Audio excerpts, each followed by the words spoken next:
part of the human experience is that we're not perfect, but it's like that's part of what the ride. I think that's what it certainly feels like is all about is discovering, is that self-discovery of what's real, what's true, and what really is life, which is basically the same thing. What really is life, or love, which is the force that governs and harmonizes life. I'm Cameron George, and this is the Life Stylist podcast. Well, you just entered a vortex known as episode 411, Desperation versus Inspiration, Plant Medicine Integration Tools and Tips with Cameron George from Tru Kava. You can find show notes with complete links and transcripts for this episode at lukestory.com/Cameron. It's also worth noting that this is Cameron's third appearance on the Life Stylist podcast, so to learn more about his backstory, check out episodes 219 and 341, which will also be linked at lukestory.com/Cameron.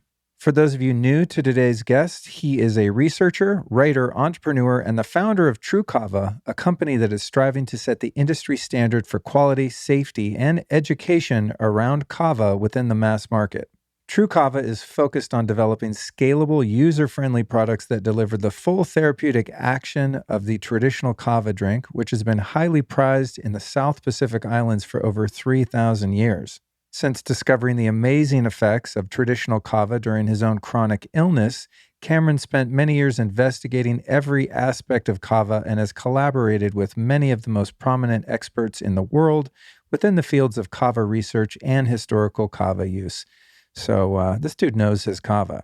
Now, this is a wildly meandering and diverse conversation, but we do hit the following key points to give you a sense of the general direction before we jump in. The first ever plant renaissance, adopting responsibility to find meaning in life, how desperation evolves into inspiration, why Cameron doesn't believe in bad experiences, the universal human craving to alter our states of mind, the benefit of surrendering your unconscious intention when taking psychedelics, the secret to figuring out if you're a genius or just crazy, integrating our traumas so that they don't further divide us as a humanity, remembering and cherishing the value of elders' wisdom, the consciousness-expanding effect of long-term kava use, and finally, the versatility and accessibility of kava.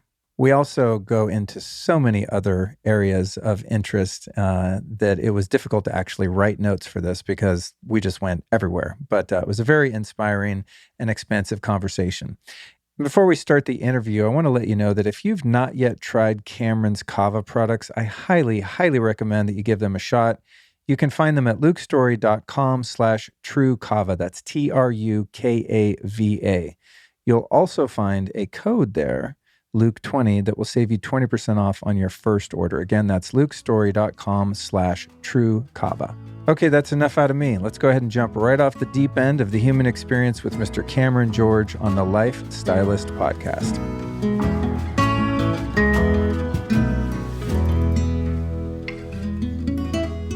Okay, YouTube and Instagram folks, we're here with Cameron George, his third appearance on the Life Stylist podcast. This is kind of a commemorative episode because I first met Cameron, what was that, 4 or 5 years ago?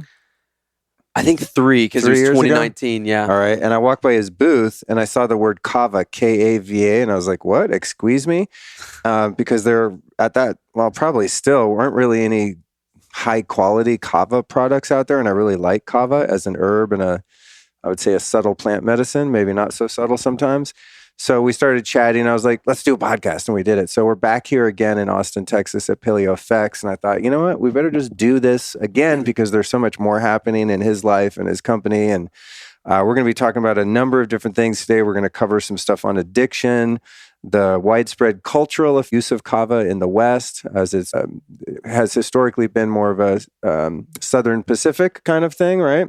We're going to be talking about, what was the other thing? Oh, other plant medicines, kratom, things like that, things kind of gray market, fringe plant medicines, etc. And this is a behind-the-scenes podcast, which will be beautifully edited later on. So you guys are going to see all the mistakes and, you know, things that happen when people walk by. You might hear a flurry of voices and then you can't hear and all that. Don't worry, we got you. This will come out as an official release very soon. So tune in for as long as you can or want to. Yes. Before we start, I need you to do me a little voiceover for the audio and just say, I'm Cameron George, and this is the Life Stylist podcast. I'm Cameron George, and this is the Life Stylist podcast. That might have been the strongest one yet. People often stammer on the like people that have been on the show before too. They're like, I'm Luke Story, and this is the Life Styler podcast. I'm like, the Life Stylist podcast. You nailed it with strength and confidence. All right, here's a slate for video editing in 3, 2, 1. All right, got all our ducks in a row. Do you need this drink? Oh, no, not that one. Okay. No. We get the kava down here. We get water. Okay. All right, cool. So, Cameron, I'm going to start this third appearance of yours with a commemorative opening of the Tru Kava can. If I can get my tightly bitten fingernails around it. All right, listen to this, you guys. Close up on this mic. Oh, it's a beautiful sound. I love that sound. It always sounds like a beer opening to me, and I don't drink beer, but this is like the, not that people that drink beer are unconscious, but this is like the conscious men's alternative to alcohol, this Tru Kava drink, which I love, and I'm so happy you brought it here. Even cooler, I've got it. I just happen to have for the energetics of the space, the Lila quantum block here, which I just like to have in every room in which I'm existing. But it's really cool when you put stuff inside this and infuse it with quantum energy. So I'm getting like a supercharged Tru Kava drink. So thank you. Oh, absolutely. I've been handing out these things all weekend here. Amazing. So. Only thing is I drink them super fast. And then I'm bummed because it's gone. That at the event last night, I got one at your booth and I was like, look, gone. And I was like, why did I do that? Now I don't have it. So you've been on the show a couple times before. One of my favorite guests. You're like, anytime I talk to you, you're a wealth of enthusiasm, information. You're someone who's constantly researching, constantly working on yourself, building your company. You're a very dynamic dude. And that's one thing that I really enjoy about you. So let's start off. Speaking of dynamics, what is new in the world of Tru Kava? What do you guys have going on in development of products and things you're learning about kava, how you're really pioneering the industry of this amazing plant medicine? Yeah, we've got so many things in the works right now. And just, right now the landscape is, even though it's been a really challenging time, obviously, like everybody knows in the last year, 2 years, 3 years here. The Chinese have a word, and I don't remember the word, but they do have a word that means both danger and opportunity, right? Risk and opportunity would be more specific. And I think that we're at that juncture right now. And I think that because we've had so much pressure put on us, both physiologically, environmentally, psychologically, emotionally, collectively, it really has created a lot of opportunity for personal growth and a lot of opportunity to have our weaknesses exposed, right? And a lot of opportunity to kind of figure out what is it that we really need? What is it that we really need as a culture? What is it that we really need for community? What do we really need individually too? And so, because of that, it's definitely given us some clarity. It's like we had a lot of different avenues on the table, specifically with Tru Kava and some of the other projects that we're involved in. Of okay, we can go here and here and here and here and here.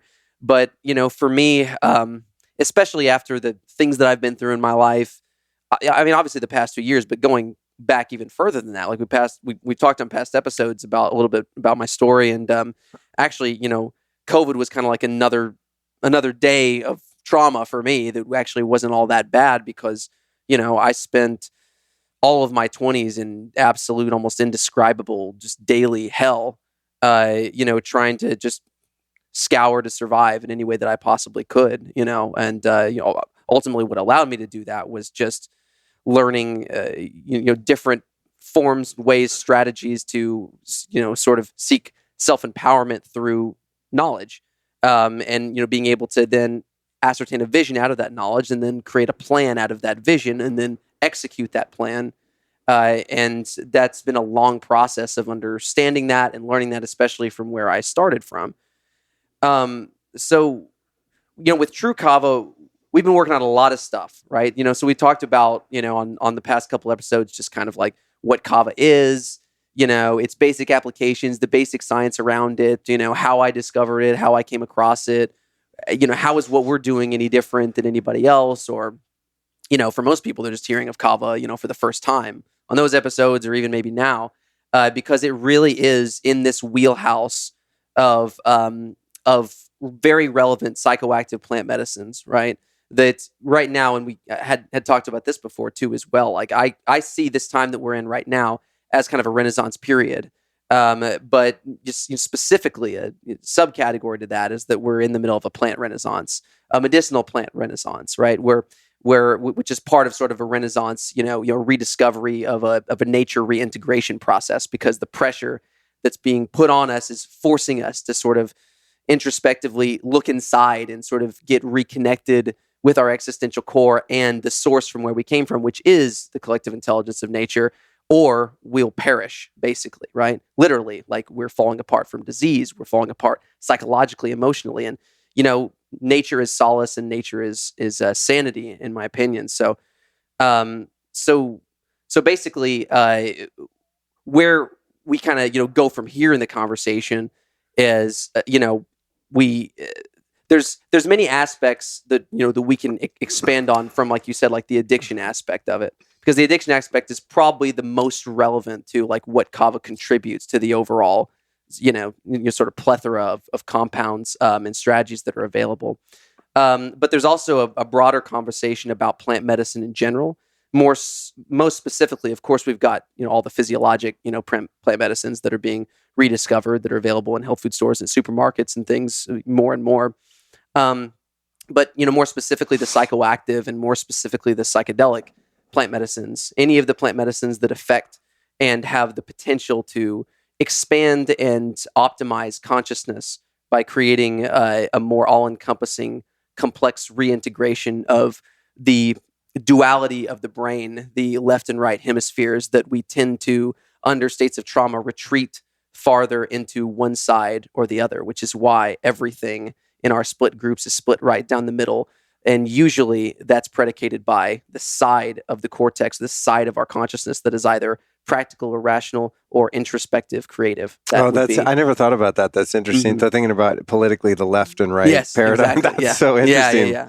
Wow. Which is literally just like an external manifestation of Right. that, right? But it's kind of inverse though, right? Because you have kind of people that would classify as more right, which would really be more left-centered brain, like relying on logic and facts, versus the classical left, which would be more about, emotional feeling things and making decisions based on that. It's interesting. Right. Yeah, exactly. I never thought about that. There's that polarity that occurs. And in the political arena, there's because, in times of adversity and pressure, people tend to retreat either into opposite sides of their duality, whether it be masculine or feminine, or whether it actually be like, full blown into the more practical or the more introspective, emotional, because it's really the marriage or the integration of the duality of nature, the two sides, whether it be the light and the darkness. Even the idea of integrating the darkness is important, like Jungian principle, right?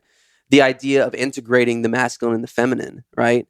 Because we're all masculine and feminine. We have that, even though you and I, our bodies are masculine, right? We're males, but we still have that feminine side to us. And it's well known too, by psychotherapists and people who study human psychology, that men under trauma tend to retreat into their opposite side. They, in order to gain introspection, it's kind of a defense mechanism, because they tend to be more on the other side. And there's a tendency for humans to retreat into their opposite.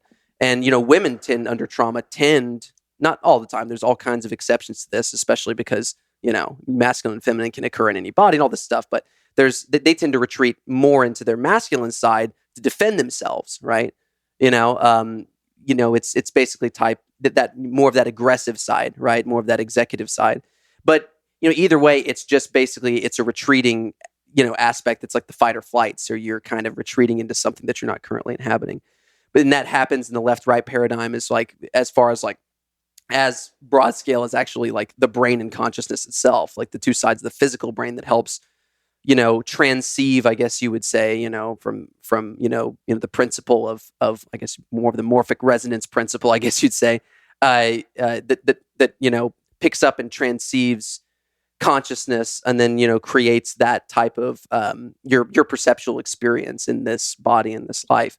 But at the end of the day, the combination of both sides of duality at whatever layer, whether it's the all-encompassing layer of like light and dark, right, which would be like truth, illusion, all the way down into its more intricate sort of subcategories, which would be all the way down into like the human experience of like, the physical brain, that left-right thing, right? But really, it all comes down to duality. But I think where I was going with that is I think that an incredibly important aspect to growing as an individual is finding some combination of strategies, practices, circumstances, connections, relationships that can help you create more, to pull the duality together and integrate the two sides of your consciousness at every level to the greatest degree that you can, right? Because, for example, the left and the right, people who go left and right, we all know it's like if you're someone who's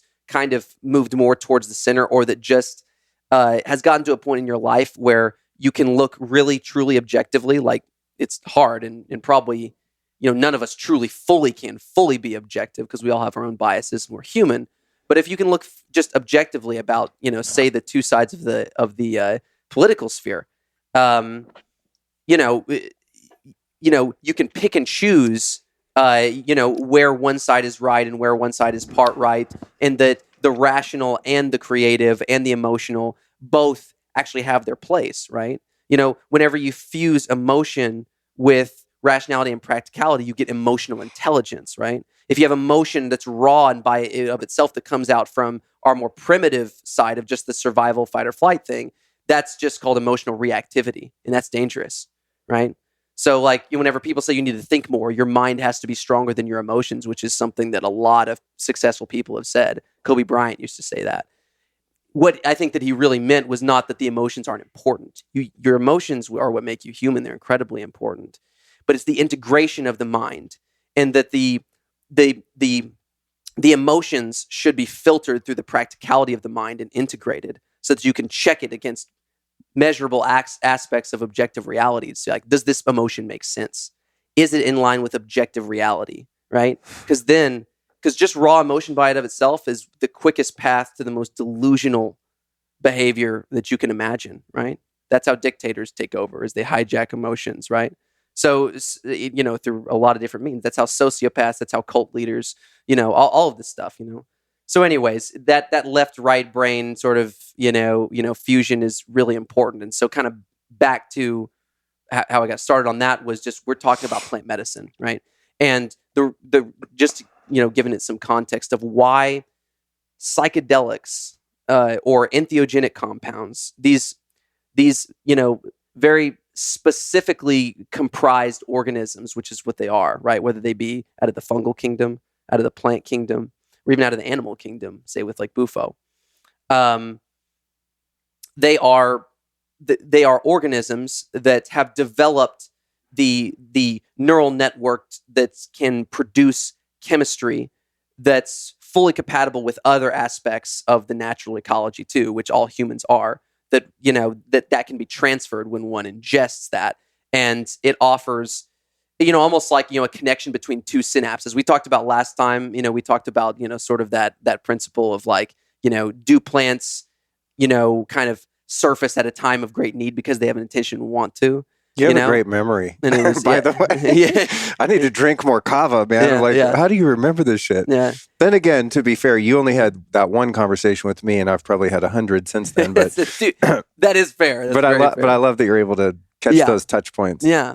But that was an interesting conversation, I thought, because a lot of people are skeptical of that, and you should be skeptical of everything and just have it as a thought exercise if it's not provable. But yeah, so we kind of touched on, it's like, okay, well, do plants actually, manifest intentionally at a time where they're needed, right? Like, how does that plant know that it needs to be inside you or whatever? Or how does ayahuasca make its way from the jungles of South America to Texas? Right.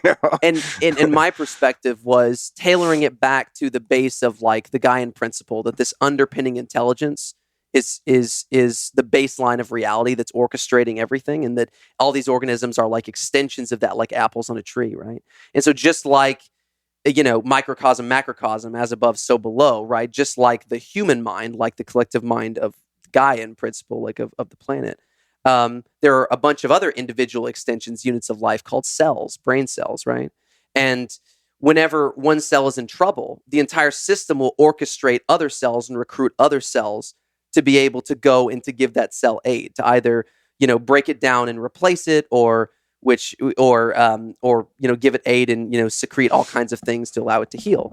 So if you look at the natural ecology as that system, right, and you think of these plants are just other cells, they're other compounds, they're other living parts of the same mind as a human, that there may be some underpinning intention or intentionality out of the substrate, the intelligence that we're really just an extension of. We're not these things that just reign over this thing. We're just the brain cell, right? From my perspective, I mean, that's of course we can't, but thought exercise. but from that perspective, like we had talked about last time, I've always found it incredibly fascinating that plants could have an intention, meaning that the intelligence, it's really the intelligence of the entire organism that has an intention, right? From that perspective. So, when it comes to, the necessity of some of these plants and why, so many kingdoms or so many different kingdoms produce them. And, I guess we would have to know a lot more specifically, like we can't necessarily fully communicate with the source, every spiritual practice is trying to do that, but it's everything, right? So it's kind of, so it's not like, you can break it down to, it's like, oh, I put this plant here because of this and because of this, because of this. Yeah, because there's nothing more than we can there's nothing comprehend. that's not that. Right. Yeah. Exactly. Yeah. I think at one point in my spiritual journey, I forget where I heard it or kind of how it started to come to me as a solid realization, but I found myself, I'm always like out there looking for God, right? It's like, well, I've got these practices so I can be in contact with God. And then at some point it started to evolve into, maybe it's not so much looking for God, it's just acknowledging the fact that that's all there is. Right. And then what are the things in my subjective experience that are blocking me from having that realization on a daily basis? It's like God isn't a thing you need to go out and find. It's like you need to get out of the way, and then it's like you get the cloud out of the way of the sun. The sun's always been there. It's not that you need to create the sun or contact the sun or believe in the sun. There's just some clouds in the way. They're obscuring your view, which would be, I guess, for us, inner peace and fulfillment, if that's what we seek from a spiritual experience.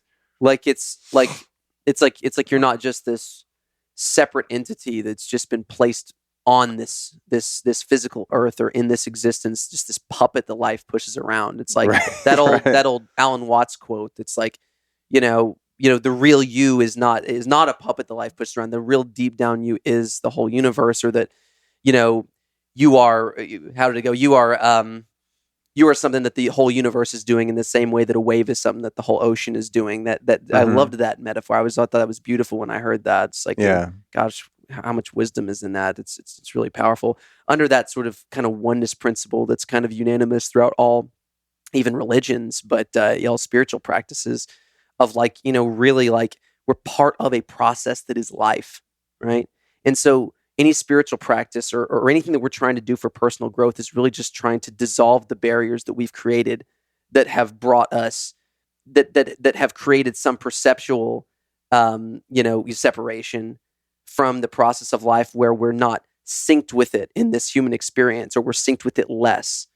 And if you can sync yourself with the process of life by acting in a way with your behavior, with your service, with your actions, with your practices, with your job, with your care, with your immediate family or your community, when you do things that actively contribute to objectively making life better, that is part of that dissolving those boundaries, right? Because that's dissolving the illusion that you're something else. You understand that giving is like the doorway to that whole process. It opens up that truth principle, that love principle, which is intimately integrated into that whole oneness principle of like really like, the idea of this consciousness knowing itself through giving itself away, that entire thing that's but whenever you do that, it's like that's what personal development, personal growth is all about. It's all about aligning yourself with the process of life through all of your actions, which that is truly pro-life, right? It's like, are you pro in the real sense, right? In the real sense of the word, are you pro-life, or are you pro-illusion, or are you pro-death, right? Just trying to align yourself with that, I think is just it's just incredibly, from just a relative standpoint, it's a reference point to have to kind of just understand, right? That we're not just these like separate things, these victims that walk around. Like, we are the process of life, and it's us that create these boundaries, and it's our job to dissolve these boundaries. It's part of the human experience is that we're not perfect, but it's like that's part of what the ride. I think that's what it certainly feels like is all about is discovering, is that self-discovery of what's real, what's true, and what really is life, which is basically the same thing. What really is life, or love, which is the force that governs and harmonizes life. This show and my lifestyle in general is all about achieving maximum health on all levels: mental, emotional, spiritual, and of course, physical. When it comes to the physical, I do my best to avoid guesswork, which is why I love this company, Inside Tracker. They've created an ultra-personalized performance system that analyzes data from your blood, DNA, lifestyle, and even fitness tracker to help you optimize your body and reach your wellness goals. Getting all of this info about your body adds an exponential level of precision and customization to your Inside Tracker action plan. And when it comes to biomarker testing, I want to go for the max level of health, not the average. For example, my recent Inside Tracker testing revealed that my inner age is 47, which is cool because I'm currently 51. But I also found that my cortisol and LDL cholesterol was high. Fortunately, my vitamin D was optimized, probably because I get out in the sun so often, as were my magnesium and inflammation markers. So I had a little bit of work to do. And the cool part about getting this info is now I can use their app and web platform to improve based on their personalized diet, supplement, and fitness recommendations. So with Inside Tracker, you can track your progress and adjust based on real-time feedback from your body. Then you retest every 3 months to see what's working and maybe more importantly, what's not, or even adjust your goals to develop a new action plan. This is an awesome tool for those of us wanting to make the best use of our time and money when it comes to being healthy. And you, my friends, can get on board right now and get yourself optimized. Just go to insidetracker.com/Luke, where you will save 25% off the entire Inside Tracker store. So again, just use the link insidetracker.com/Luke.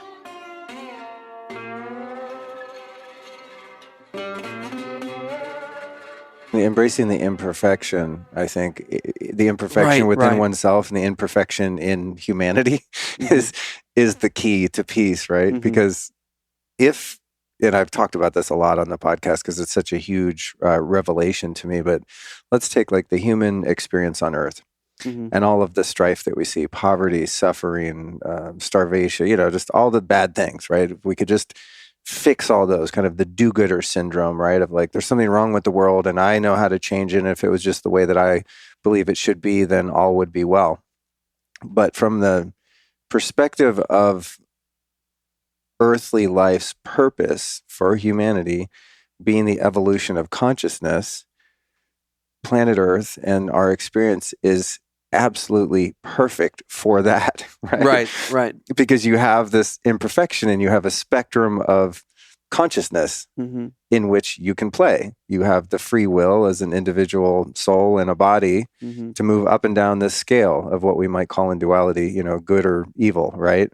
Just to simplify it, light, dark, etc., however you want to couch it. But it seems to me that if the world was perfect and there was no suffering and no illness and no cruelty, then there would be no necessity for Earth to exist because its entire purpose would be negated by that, right? Yeah. We'd be living in this angelic realm. And perhaps there are, I believe there are, I've visited them, occasionally, angelic realms where there is true oneness and abundant unconditional love, and the other side of duality is no longer present. Perhaps that's one of the places we go when we die, or there's other dimensions and realms where there are beings right now that are 100% benevolent 100% of the time. But if that was the purpose here, it would already be that way, Yeah. but it's not. So maybe in that is like embracing the perfection of it, and then each of us taking it upon ourselves, if we so choose, and we're directed by our higher will to do so, to work on our personal evolution, because we have the perfect playground to do it.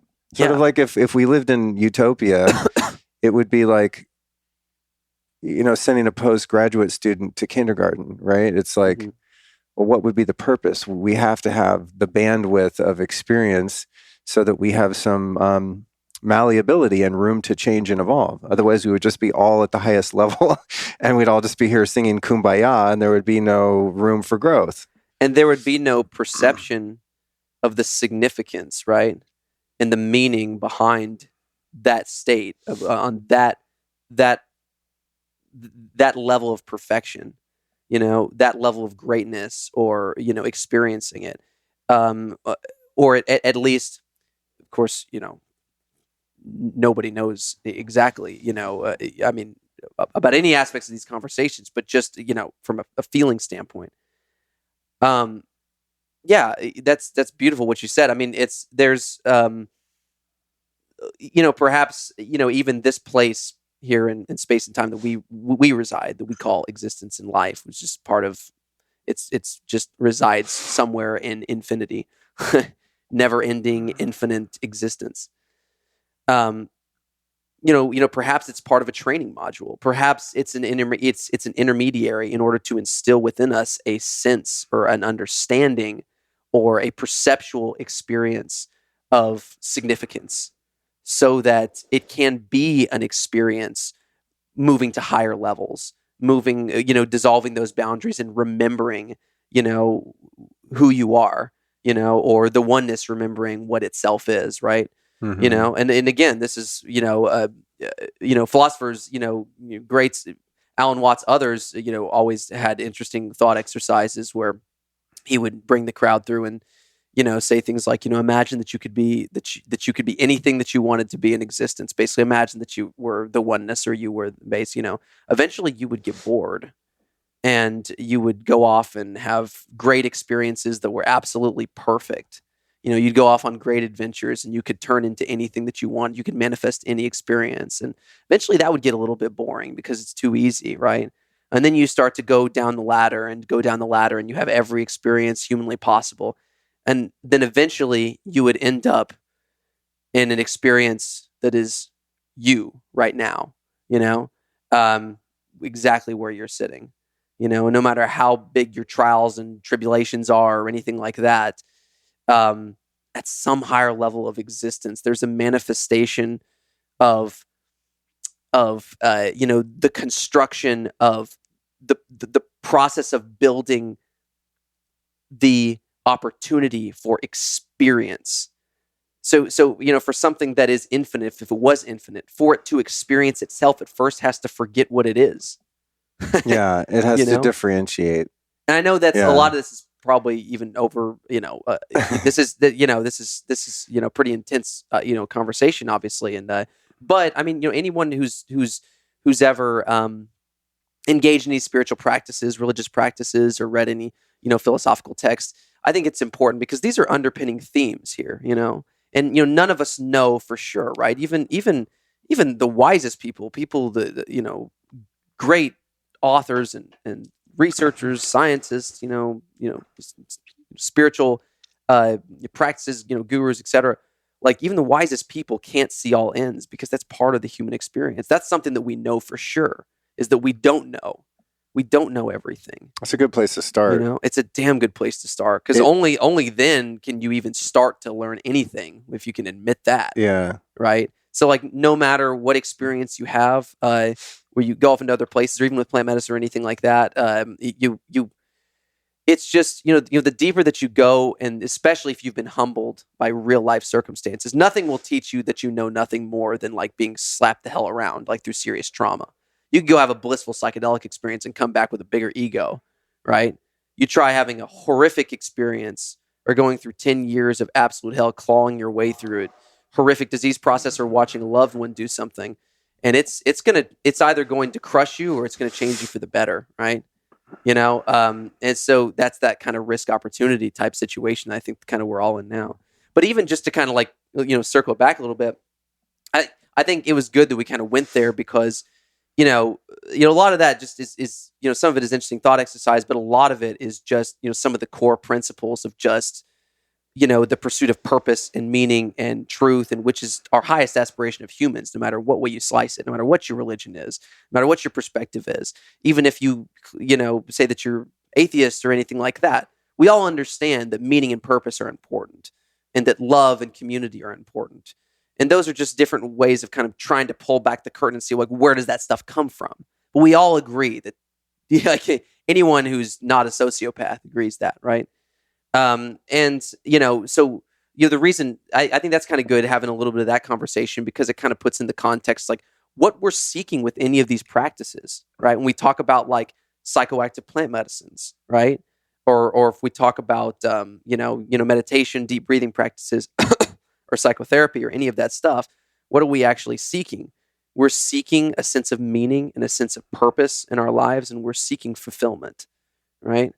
Which mainly comes through, meaning comes through, I think, as Jordan Peterson would say, the adoption of responsibility is primarily where meaning comes from. The adoption of responsibility, overcoming very difficult things, which allow you to be able to build and then maintain the things that really, really give the highest level of meaning, which is going to be connection, human connection, and ultimately connection to your deeper self, and so on and so forth. Yeah, and having some reserves that are shareable, right? Right. When you're depleted spiritually and physically, you're inherently stuck in a lower base nature because right. Survival is the only thing possible, and the only thing that has meaning is like, how am I going to get through this hour, get through this day, get through this month, this year, etc. Yeah. Right. But when one's been faced with some adversity, and by whatever means you sought to overcome it, you did in fact do so. I don't know. I don't know many people that haven't been driven into service as a way of life, or at least part of their life, in profound ways without having that suffering. Yeah. It's like, I know so many things, and you and I share a past of addiction, which we'll get into. But as I started to be able to overcome that through grace and a lot of surrender and some work, I was compelled and incompelled to help people overcome that. Right? It's like if you run out of a burning building and you found the door that's not burning, you have to go show people it's that door number 3, run, It's just, unless again, you're a sociopath. Exactly. You're just kind of compelled to share what you've learned through the adversity that you've experienced and overcome. You feel, you feel completely compelled because the experience has imprinted itself on you so deeply. Whenever something like that happens, when any serious trauma happens, and you're not a sociopath, which a sociopath would be a human who's just far disconnected and divorced from their existential core enough to where they don't have a good signal to their empathy, right? They don't have a good signal or a good connection to their existential core. It doesn't mean that it's not there. From my belief, anyways, it doesn't mean that it's not there. It just means that maybe for now or in this life, that's just not your karma. That's just not, your circumstances and your free will and your choices has separated you so far from that. But if you're a standard person, you do feel absolutely compelled because you felt that experience of suffering. And what that does to you is it pulls that sort of deep, more authentic, empathetic part of you, that part that feels, and it just, and then afterwards it primes itself to where when you see others hurting, you hurt.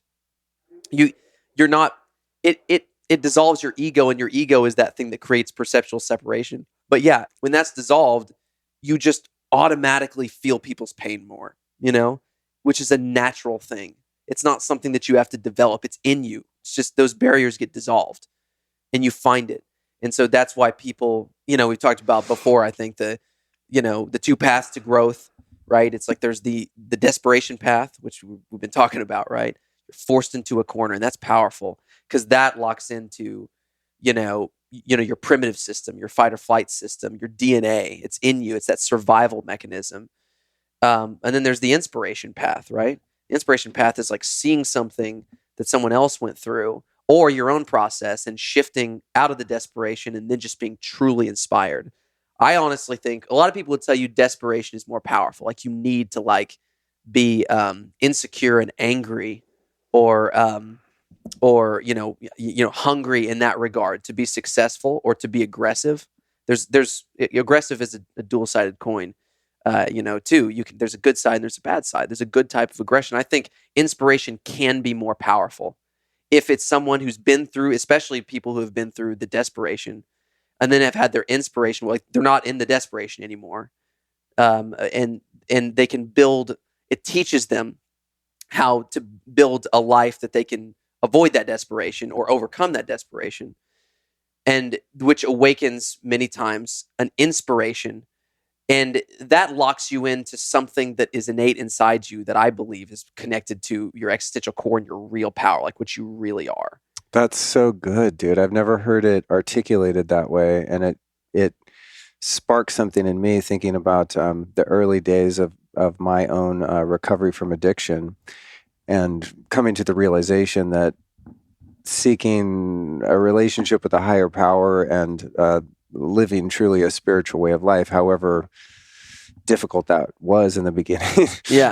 But I was doing that because I had to, not because I wanted to. Right. And then over the course of some years, as I started to kind of gain my footing a bit, then I never thought of it in this way until you stated it that way. But then the desperation did evolve into inspiration, where it's not I'm doing the things that I'm doing, say prayer, meditation, helping other people because I have to, because I'm going to die if I don't do it.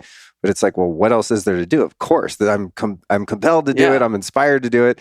It's just there's no other way to live. There's nothing else that gives life meaning. But I'm not praying or reading a spiritual book or going to a retreat or doing plant medicines because like I'm afraid to die. I'm doing it because I want a more rich and broad experience. Yeah. It's that inspiration from within myself that's like, keep going. You're making progress.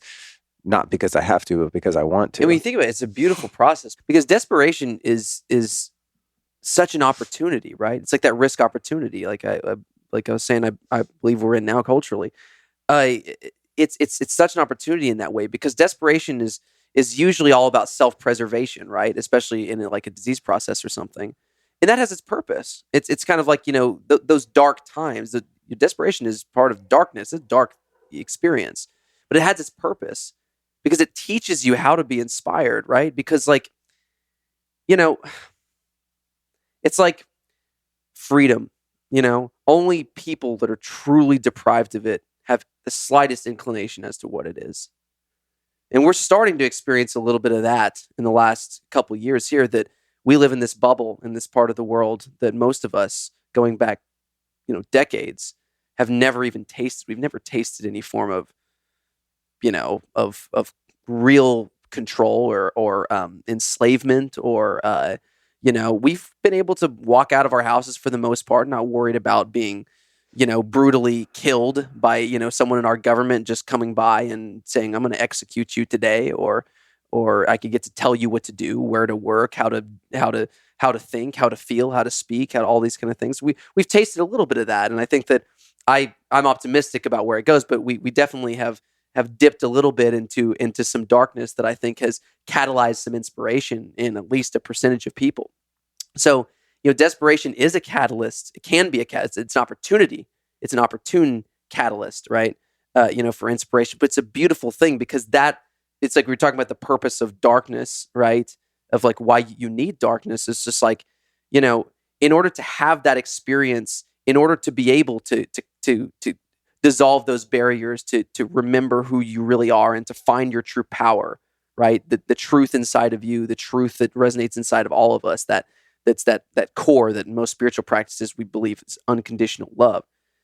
You don't just summon it by saying, "Hey, it's like trying to let go of your ego with your ego." Things have to happen, right?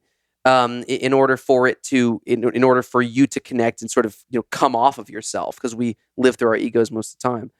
But anyways, it's like that process of like desperation to inspiration. It's just such such a beautiful one because the darkness gives that opportunity to kind of dissolve those barriers, and it cuts it down, almost like, the pressure makes diamonds thing, where it just sort of squeezes that real juice out of you, like you're pressing a seed or something.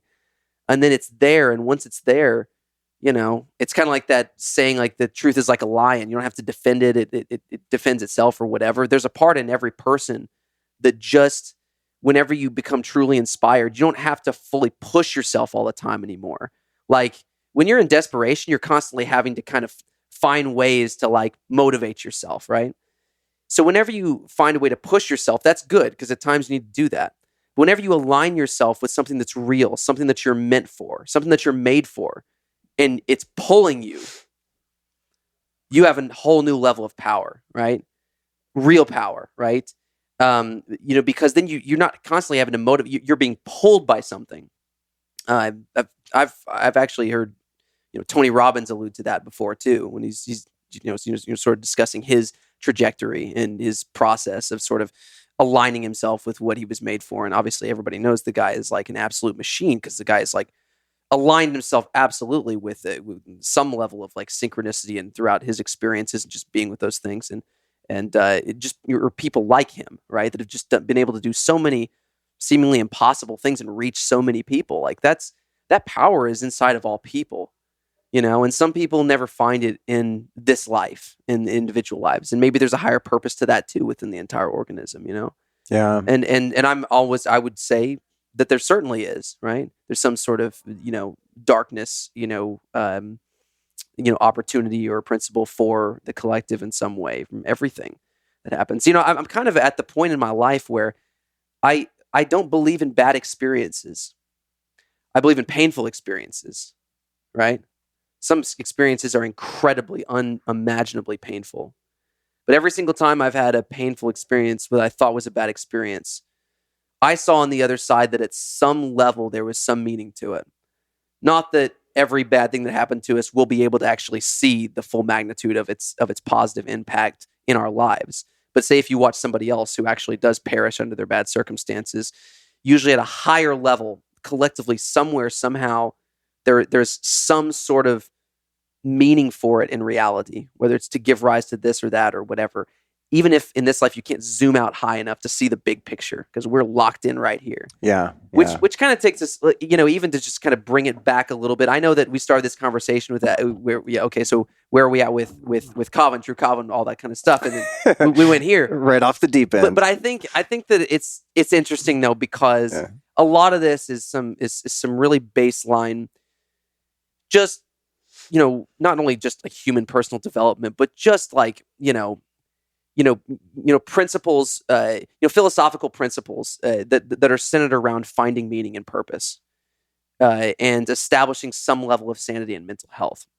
Because we started there with it, and the context of this conversation, I think, going back to circling back into various practices, circling back to plant medicine, I think all of that is extremely relevant, because that's that school of thought, or just meaning and purpose in general, what we can all agree upon that like are good things that we all objectively want, are things that people are seeking when they're trying to expand their consciousness in any way. And I think it's good that we went into that, because in order to talk about the potential cultural or large-scale impact of any strategy that expands consciousness, we have to have some context as to what the significance of that is and the importance of it. Psychedelics, for example, they've blown up, right? There's been rediscovered to some degree, but now we can. So most people, I don't want to say most people, but a lot of people are now aware that they exist, remember that they exist, and now would start the process of like, okay, well, what is the significance of a compound or a strategy that has the ability to expand our consciousness, expose our weaknesses, allow us to zoom out and really see ourselves from a much higher level than we previously thought that we could, or that we are able to, if we're locked in ego consciousness that we don't even know that we're in, because we've never been outside of it, right? Yeah. What is the value of having an experience of going outside your mind, so what being inside your mind is, it's all relativity, right? And so in any of these practices, plant medicine is one of the main ones because it's one of the most powerful, like immediate, press the button ones, of going outside your mind. We all seek it. And I think some of the stuff we were talking about there with seeking meaning and everything like that, it's the reason why every culture around the world has always engaged in altered states of consciousness. Some in a healthy way, some in an unhealthy way. But we all have that, I think we have that underpinning drive to alter our consciousness because we've evolved to the point which we can manipulate our reality as higher vertebrates, and we're able to actually seek something that is innate with all of us, where we seek to get out of our minds to understand more of the big picture, to understand ourselves, to answer the questions of the big why, right? Or just to get out of our minds to go a little bit deeper. That doesn't mean that everyone that goes out of their minds actually does those things. I'm talking about a subconscious drive. So even if you're not consciously aware of it, and once you do those things, you do them, you use it as an escape, and you just dick around while you're in those places or whatever, then that happens more time than the. Can hear the shaman facilitator now. All right, this evening, don't dick around. Let's get some work done. Exactly. But it's just because you've been to a expanded perceptual space doesn't mean you have the slightest damn clue as to where you've been on any level, or understand the value of it, or even care, by the way. That's a very good point. Many people just go because they want to be out of where they're at. Yeah. Right. And so, but anyways, I do believe that there is still an underpinning drive in people to alter their consciousness. Yes. So one could have one of these out of body, out of mind, out of ego experiences, but not necessarily come back with the practical utility of the experience. Yeah, or even intend to, right? I mean, right.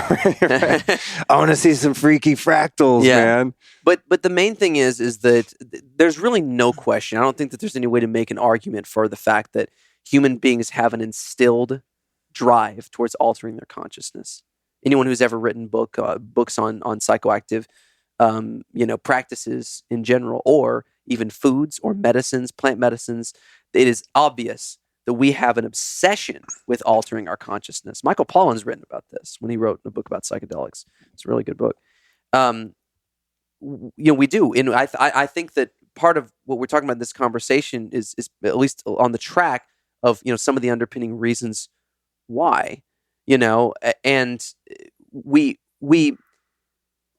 have an underpinning obsession. We crave it almost like we crave food or one of these, survival things, because we understand, we don't necessarily consciously understand, but there's a part of us that's encoded, the process of life, or the intelligence under us that's pushing us to do it.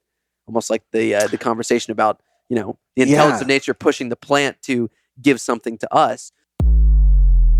When it comes to biohacking with silver, Silver Biotics is the best kept nano silver secret out there. I've tried tons of silver products over the years and even used to make my own colloidal silver at home, and nothing I've used even comes close to the safety and effectiveness of Silver Biotics. They make a whole suite of products you can use for everything from immune support, oral hygiene, skin care, and wound care, and even an amazing pet formula. I always keep this stuff on hand at home, and especially when I travel. Silver Biotics basically serves as my own little first aid kit and pharmacy. It's also much stronger than the other silver products I've used in the past. In fact, independent studies have shown their medical silver gel to be 10 times more effective than products with up to 3,000 ppm of silver, which is a geeky way to say it's super strong. It's also more bioavailable. The particles of silver are not neutralized in the body, unlike other forms of silver. And if you consider antibiotics, they have only one mechanism of action. This is why when a less strong antibiotic does not work, you got to move on to another stronger one. But this technology does it differently. They created a metallic nanoparticle with a thin silver oxide coating. This means their Silver Sol technology has multiple forms of action. Because of this, you need way less of their nano silver particles to accomplish the same thing as you would with other ionic or colloidal silver particles. These products are truly next level and useful for such a wide application. So I highly recommend you give them a shot. So just go to silverbiotics.com. And when you get there, the code Luke30 gets you 30% off your first order. And the code Luke gets you 10% off ongoing orders. So again, that's silverbiotics.com. I'm thinking about the cycle of addiction, right? And as you were speaking about, all human beings invariably have this desire to alter their consciousness however they do it. I was thinking, wow, when I was a little kid, I mean, first I did it with sugar, then I did it with, trying my first cigarette or watching horror movies or discovering pornography or whatever, right? Just like, I got to change the way I feel.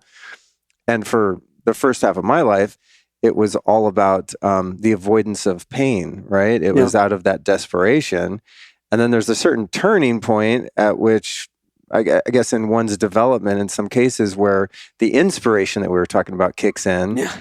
And then altering one's state of consciousness is coming more from the curiosity of inspiration rather than, the aversion of pain. It's kind of like the attraction aversion model, right? It's like there's an attraction to deeper levels of understanding brought about by inspiration rather than like I'm trying to numb myself. And I think that's an important distinction. And I don't classify like, oh, this cocaine's a bad drug, ayahuasca is a good drug, because they all have their purposes. I mean, I don't want to go to the dentist without them putting some coca leaf extract in my gums. You know what I mean? Heroin, please give me morphine if I break my leg.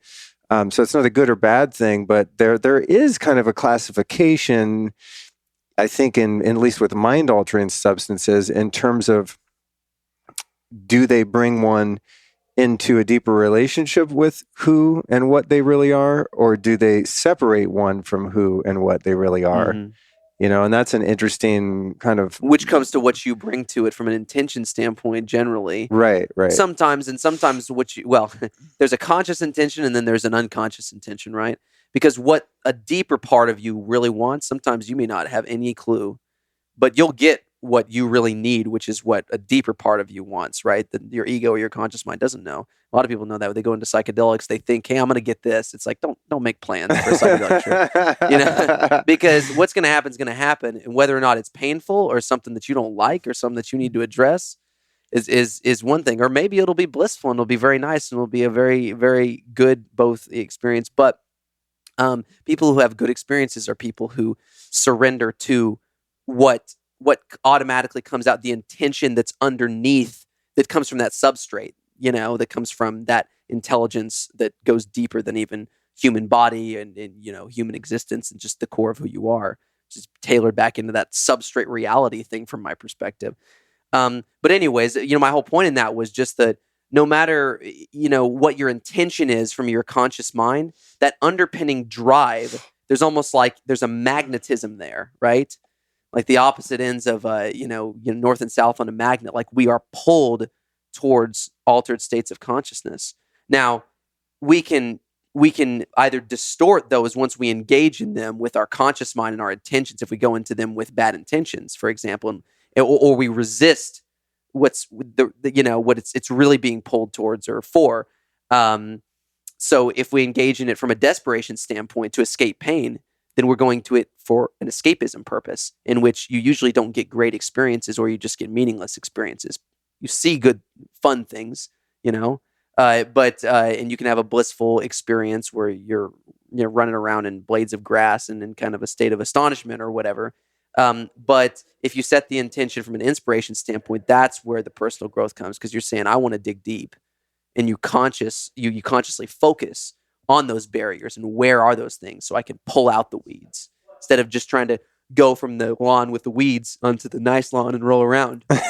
Great metaphor. Yeah, and actually quite realistic. Yeah, right. If you think about something like mushrooms, I mean, yeah, exactly. Anytime I've been outdoors and taking mushrooms, I mean, there's been times where I have some realizations, but there have been many times where I'm like, look at this fucking grass. Remember Terrence McKenna used to say, don't give in to astonishment. That was his main recommendation for psychedelic experiences, because he said you'll just get lost in escapism, right? Right. That was why he said that, right? Yeah. Because you become fixated on an anthill and just be like, it's one thing if you're astonished and you see the beauty in it, and it leads to a deeper thread that's wired into your own internal state of it. You have all these realizations that can happen.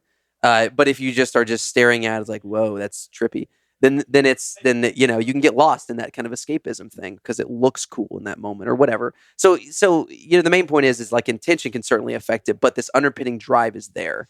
This underpinning drive towards altering your consciousness is there, which is why we're drawn to some of these different strategies. And so sort of tailoring it back to the whole plant medicine conversation. The reason why your plant medicine is coming up so much is because we are in desperate need of that alignment from good intention and our magnetism of being pulled, our natural drive, our natural magnetism of being pulled towards altered states. Like, it's clear that these things are surfacing in conversation. People are seeking them out, and we are in desperate need of a proper alignment of good intention, of inspiration, inspirational intent, aligned with our natural drive towards altered states. And whenever we do that, we're interested in going into altered states that expand our consciousness, expand our awareness, that help us grow, to help us dissolve those perceptual boundaries, to help us to get back to the core, the framework of who we really are, and help us to actually align ourselves with the process of life we talked about earlier, which is everything that's good, and conducting ourselves in a way through which life improves, which, if there ever was a meaning to life, this is something that we can all agree upon, is conducting yourself in a way through which life objectively improves, right? To which your sip is floating higher, not sinking, right? Yeah, right? And it's like, if you're doing things which life improves, then that's meaningful and you're aligned with something that will fulfill you, right? It's like that principle, by their fruits you shall know them. Yeah. Right. That's something that I often think of, and I maybe more than think of, just kind of apply to any endeavor. It's like, let's just objectively take a reality check here and say, is what I'm doing making life worse or better? You can break it down to something we're getting pretty deep here, but you can break it down to something so fundamentally simple. And this was a huge, I think, barometer or test when I went from being 22 years stone cold sober as a former addict and alcoholic to exploring plant medicines and psychedelics. I mean, it was something I was extremely thoughtful about, and in which I had to exercise a lot of discernment and self-checking. What am I about to do here, right? And in the course of the past few years that I've been, with some degree of regularity, exploring these realms, I've gone back to check myself. Are you cool, Luke? What do you do? Again, another ceremony, but I do step back. And I think over the years, I've gotten fairly skilled at being honest with myself, as objective as one can be about their own, behavior and results of that behavior. But I have looked at it and thought, man, this is crazy. I'm doing financially better than ever. My significant other, my wife, my relationship, the healthiest ever. My desire to have a family that I never had and I was terrified of. Just every physical, material manifestation of my thoughts, feelings, and thus behavior has improved on a very measurable metric that is undeniable to anyone who would look at my life and go, man, he's really gone off the deep end. He's going downhill, like back into his old patterns, or he's on the verge of a relapse. It's like, no, I'm doing better than ever before in a very concrete way. Not to say that, there isn't plenty still to work on, and I'm here for it. But I think it's important to kind of take a look at oneself, and it's pretty simple to see if you have some degree of self-awareness to go, is this a net benefit or a net deficit? Right. And there's your answer, right? And I think for me, in the realm of this topic, if there were negative consequences that were persistent, I would choose a different path. Right. And perhaps someday I will. I might hit kind of a ceiling where I'm like, okay, I've kind of explored those realms as much as is productive and useful, and I'm just going to go back to being a householder that meditates a couple times a day and reads some spiritual literature and lays low, Yeah. But there's just been continual expansion and benefit. But I think largely because I have been prudent, right? Right. And there's so many opportunities now, as you said, this prevalence of psychedelics in our culture. I mean, unless you live somewhere very conservative or remote and it's just not part of your social circle, I think if you put any effort into seeking these experiences, they are widely available. Right. Yes. and in my sphere of friends, it's very available, and there are opportunities all the time. And I'd say 90% of them that come into my awareness, it's like, nah. Usually it's a no or a not right now. Mm-hmm. And that helps me personally to determine when it's a yes, because there's a really strong feeling that this is meant to be at this particular time in my journey and in my own development. Mm-hmm. But that discernment is really important, because I think if one was just willy-nilly about, exploring these realms, there could be some pretty dire consequences. And this is widely reported of people having bad trips and, doing 5-MeO DMT and not coming down for 6 months. It can get super squirrely. So I like to, just couch these topics sometimes in an air of prudence, discernment, caution is wise, but it's also something that one can develop by looking at the results. Yeah. Right. You might have kind of a harrowing, finding an objective way of measuring your outcome by measuring the fruit that it's producing. Yeah. Right. Yeah. And understanding that there are things that are objectively healthier and objectively not healthier is your career improving, your resource allocation improving. Is your life more stable? Are your friendships, relationships more stable, consistent? Are they healthy? Are you in a state of growth? Or is everything crumbling around you, right? What you just said there, I think, is so important, because it brings us kind of full circle back to what we were talking about earlier about the importance of left-right brain hemisphere integration. Right? Balance. The practical and measurable versus the intuitive, right? And so following your intuition and your emotion is incredibly important as sort of a compass, set the trajectory. But it's filtering it through an objective set of criteria of counting the fruit that you're producing. Right. That is going to tell you whether you're crazy or you're a genius. Remember, there's a that's good. There's an old saying: the line between genius and insanity is measured only by success. Right. So think about it. Anybody who's ever changed the world in a positive way, who's innovated anything, who's created anything, who's had an positive impact on the world, for a period of time, they've had way more naysayers than yaysayers that have all said that they are crazy. Okay. So the people, oftentimes, the people who actually end up changing the world are the people that are crazy enough to actually believe that they can. Right. And, that's basically, it's like if you're entering into any expanded state of awareness in your life, right, through any, whether it be an individual experience, an exploration of this that just puts you on a path, or you're just going down a path where you are, that's in uncharted territory. That integration is so incredibly important. Yes, you need to have that sort of chaotic, all-encompassing, introspective, risk-taking, even emotionally, charged side of yourself, because the emotion is like the path mainly to inspiration. It's what the feeling of emotion, because inspiration and meaning is a feeling, but if it's emotional intelligence, then you actually get to align yourself with something that gives you true inspiration, that's real, and not something that just feels good. You see what I'm saying? Mm-hmm. Yeah. Which is, it's just so important. And I think most of this conversation, even though, people listening might think, oh, this has gone in all kinds of directions, but really, this does, it kind of comes full circle to the importance of investing in, obviously personal growth and development through, practices that help to balance your perception. Balance the duality and properly integrate duality, meaning, like, if we're talking physiological left-right brain, we're talking in that sense.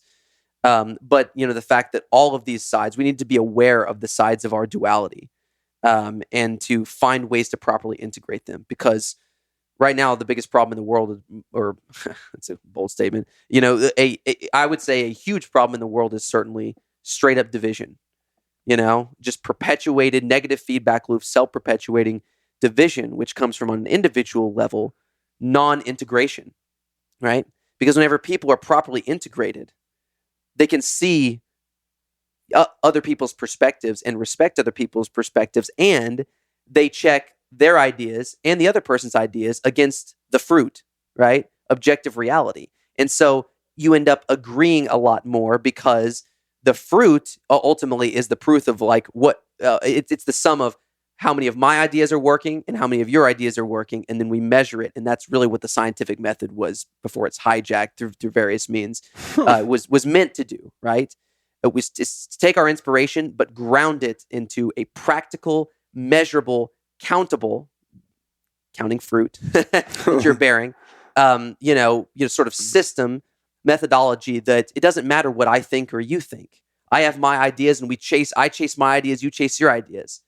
But at the end of the day, we count our fruit, and if I got more fruit than you, if I have 8 pieces of fruit and you have none, clearly what I'm doing is working. And that's what it's meant to understand. And that right there is really where science and spirituality intersect, right? Which is like also duality, left, right, all that kind of stuff. Because science would be more obviously the practical, analytical, the measurable, counting the fruit, etc. And then obviously the spirituality would be more like the pursuit of truth, the introspection, just the broad exploration, just looking at the big picture, not focusing in and then actually taking snippets and executing individual things for specific experiences.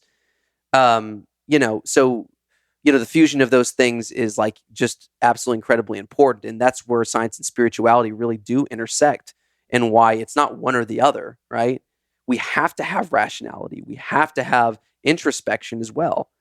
And if we become too dominant in one side because we've let our traumas push us onto a team, which is something that's more in our primitive side, being on a team and tribalism and all that kind of stuff, that's in our survival system. It's our survival system working against us, basically, that has brought us out of sync in our duality and pushed us to one side or the other.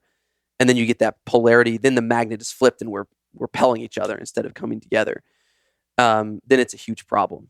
And so again, I really think this conversation is important because, yes, we set out to talk about plant medicine. Yes, I specialize in Kava, and that's a very important piece, and we'll talk about that for sure. But it's important to understand the context of why these tools are important, why they are, let's just talk about, the plants, for example, why people are so drawn to psychedelics, first of all, and what could be the potential of the proper use of these things in order to really elicit collective growth as a species and of the whole organism of life on this planet, right? And people who have engaged in psychedelics, it's hard to find a community of people more passionate about anything like than the psychedelic community. Why?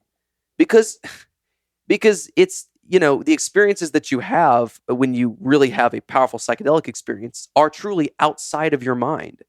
They are so expansive that what is there to be more passionate about than breaching through the boundaries of reality itself into new uncharted territory that could give us the answers to literally all suffering, right?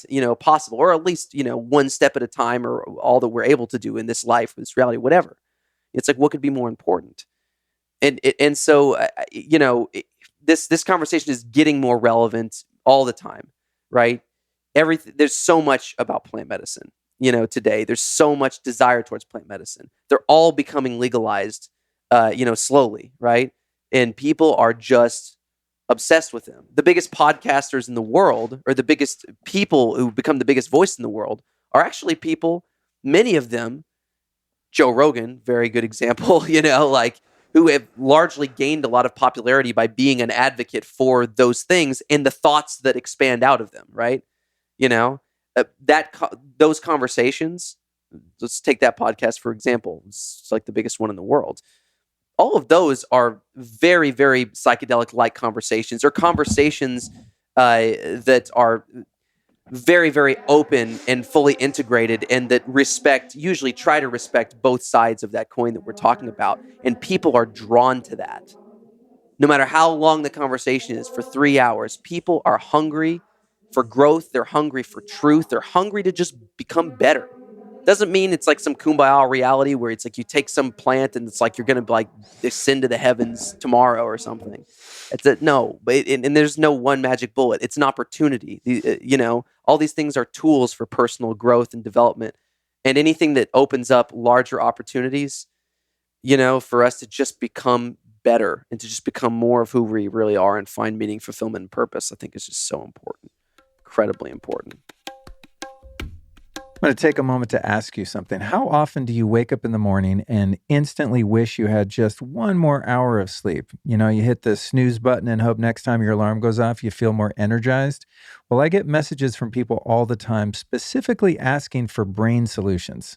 So they usually mention things like brain fog, low energy, poor focus, and so on. Well, I recently found a truly incredible solution to all of this called Newtopia. They specialize in personalized brain supplements known as nootropics. Taking this stuff is like flicking a switch and turning your brain on within the first 10 minutes of waking up in the morning and feeling totally engaged, focused, upbeat, and productive no matter what life throws at you. I actually had my dose of Newtopia this morning and I'm feeling quite focused and perky. And I've experienced this effect over the past few months since trying Newtopia. These guys have legit created the most advanced brain support and cognitive enhancement system that I've ever tried, and I've tried a lot of them. It's kind of like a do not disturb feature for your brain. And unlike other products in this category, there are no crashes, jitters, or side effects. I'm actually shocked that these formulas work so well without making me feel uptight and tweaked out, which is often the case with things that can be stimulating to the brain. So I highly recommend the Newtopia system for anybody looking to take their focus, creativity, and mood to a new level. So to turn your brain on, go to newtopia.com/Luke and enter the coupon code Luke10 for an extra 10% off. That's NOOTOPIA.